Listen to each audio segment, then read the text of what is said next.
हंसमुख सास, रोंदू बहू। विक्रम की पत्नी आशा बहुत ही चिड़चिड़े स्वभाव की है।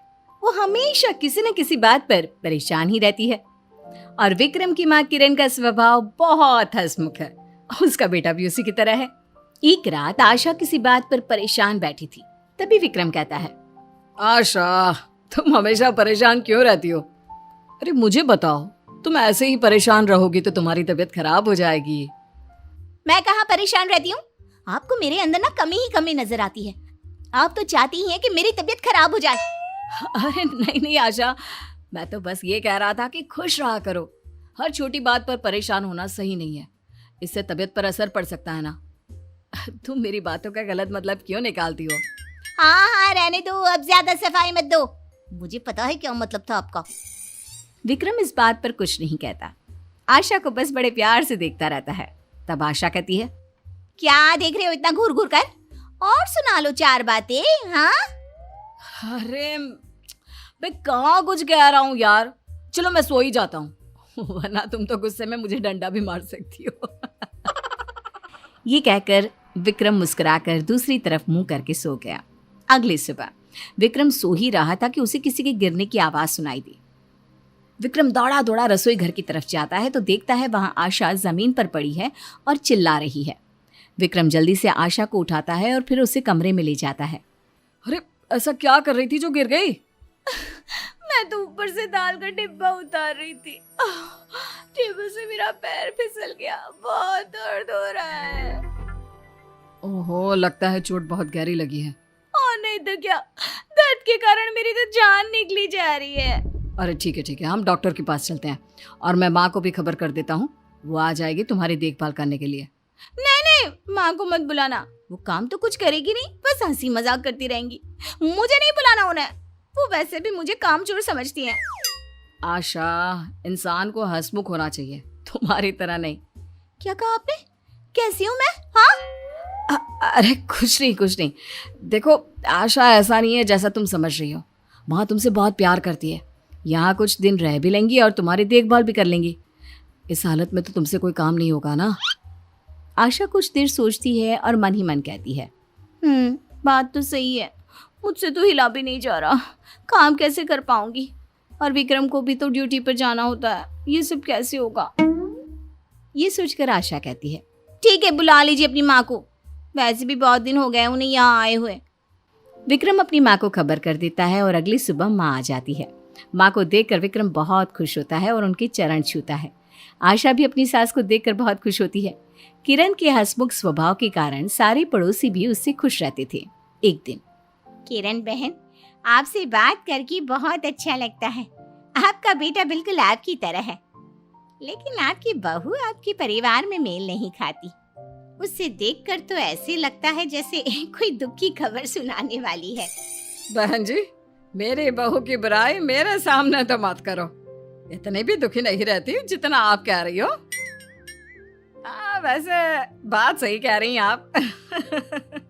हर समय रोने जैसी शक्ल बनाए रखती है, हंसना तो जैसे आता ही नहीं उसे। ज्यादा बात करना भी पसंद नहीं करती, दुखी आत्मा। किरण और उसकी पड़ोसन हंसने लगी।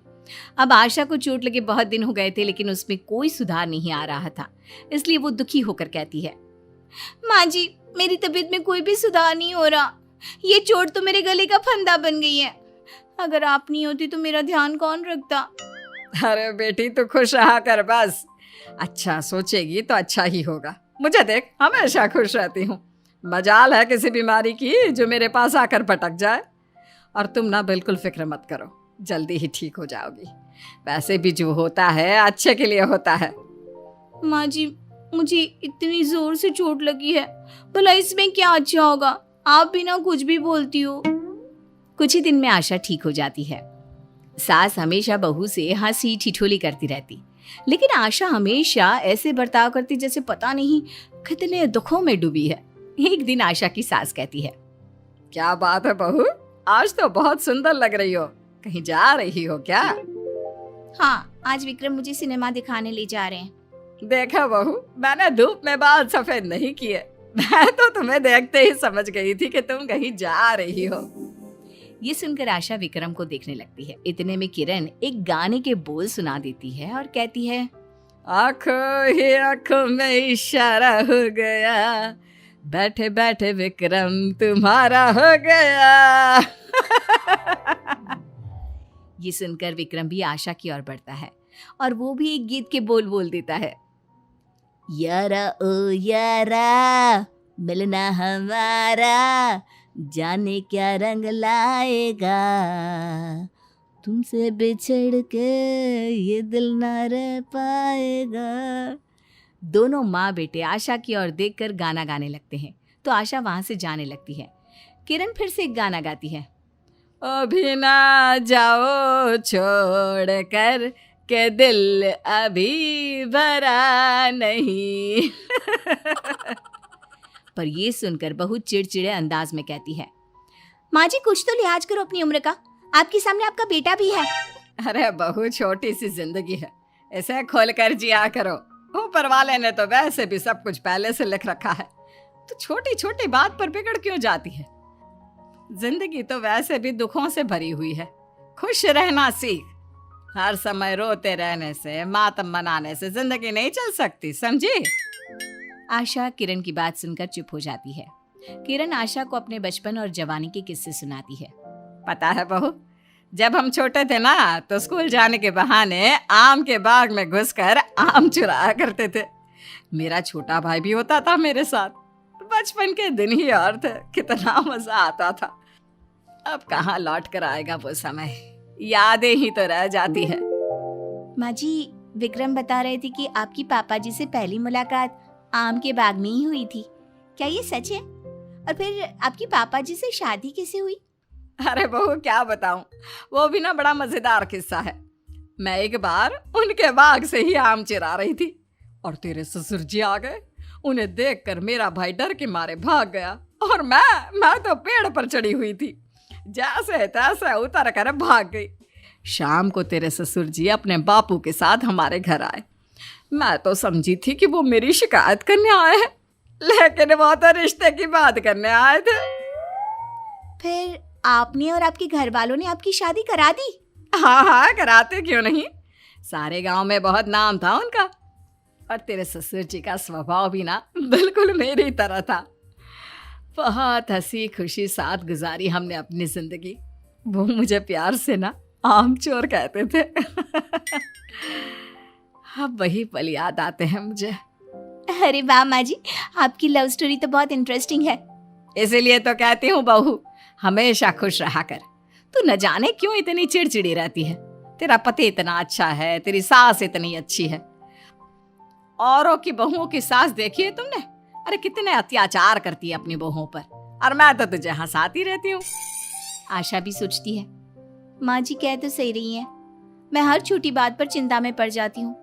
और जैसी जिंदगी मेरी सास ने जी है, मैंने तो एक पल भी नहीं जी। मुझे अपने अंदर थोड़ा बदलाव लाना होगा। आशा ठान लेती है कि वो कभी नहीं रोएगी और इतने में उसे कुछ काम याद आता है। जैसे ही आशा वहां से जाने लगती है तो विक्रम कहता है, अरे कहाँ, जल्दी बैठो तो, माँ कितनी अच्छी अच्छी बातें बता रही है। आशा हंसते हुए कहती है, मैं चाय बना कर लाती हूँ, पापड़ भी, साथ बैठेंगे, आराम से कुछ बात करेंगे जनाब। क्या बात है, तुम तो सुधर गई। अच्छा, सिनेमा देखने नहीं चलोगी?